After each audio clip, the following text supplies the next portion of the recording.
Welcome back to Cheddar, everyone. Travel might be at a standstill and restaurants might not be operating at full capacity, but Airbnb believes that shouldn't stop us from having our own adventures at home, starting in our kitchens. Our very own Michelle Castillo has much more on that. Hey, Michelle. Hey, Henna, thanks so much. So, Airbnb announced today new online cooking experiences that give you a behind the scenes look at how some top chefs make their signature dishes and some tips for you to try it on your own. Joining us now is David Chang, award winning chef from the Momofuku Restaurant Group. David, thanks for joining us. Thanks for having me, Michelle. Excited to talk about this.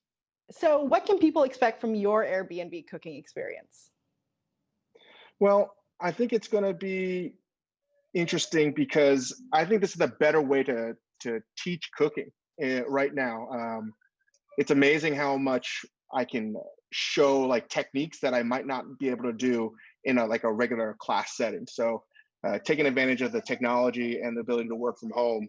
And I think people are going to see a new way that I cook at home because honestly, I've never really cooked at home before the coronavirus epidemic. So I've come up with a bunch of new techniques and tips. And right now, you can see I'm at home, and you might hear my son yelling as he's eating lunch. So apologies. No worries. I have to admit, during the pandemic, I started cooking a lot, and I know a lot of people did too. Why do you think we were so drawn to becoming home chefs during this time?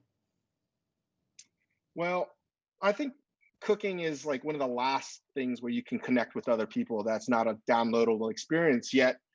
We've now seen that you can, and being able to cook online has been, I think, something that you can reconnect, you can communicate, you can commune over food, and I think that's the main reason we go to restaurants or we seek new experiences that Airbnb provides, and having these new opportunities from hosts and other Michelin-starred chefs and whatnot, world-renowned chefs, is going to be an amazing opportunity to provide insight and guidance into unique recipes and techniques from diverse top-rated chefs. So to see that in a home setting is something that has never been done, at least since I've been around.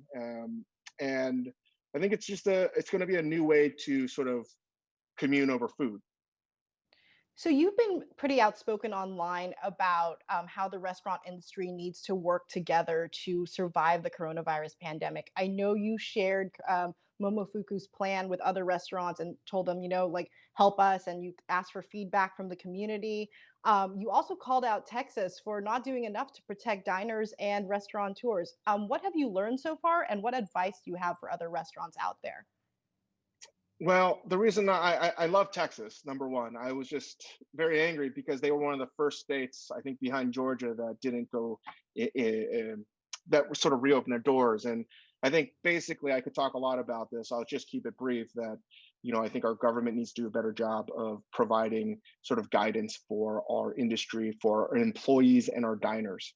So we thought we could do our part as Momofuku because we do have some resources and sort of help out our industry as best we can. So one thing I do listen to is your podcast, and you've been pretty outspoken about supporting the Black Lives Matter movement. You actually mentioned on a recent podcast that part of your success comes from, the growth and the support from and the work that Black Americans did, and that's the reason why your restaurant chain is successful today. Can you expand a little bit more on that? Yeah, I don't think I reference it just to myself and my restaurant Mhm. group. I think that anyone that's an immigrant that came to this country that is not Black American or African American benefits from the work and ultimately suffering that African Americans have endured in this country, and they've ultimately paved the way for all of us. So if we can't support Black Lives Matters and have solidarity, then we're not doing our part because it's the very least that we can do. One of the things I think a lot of people know you for besides your restaurant is Ugly Delicious, and it combines my two favorite things, which is travel and food. Do you think the world is going to return to that one day?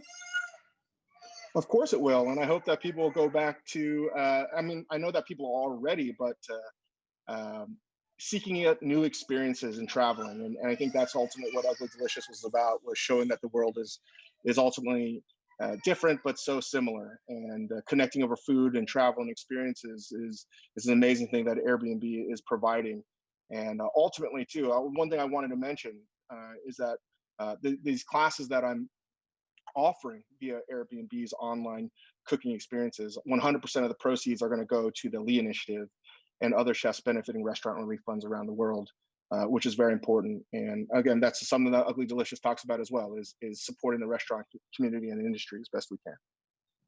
And for the average person, what's the best way that they can support the restaurant industry besides going to Airbnb and taking your class and supporting the Lee Initiative? I think the best thing they can do is probably order directly from the restaurants, takeaway. When you do visit the restaurants, please wear masks and keep as socially distanced as possible. And keep on supporting not just restaurants, all small businesses that are being affected by this pandemic. Well, thanks so much, David Chang, founder of the Momofuku Restaurant Group. And back to you, Hannah.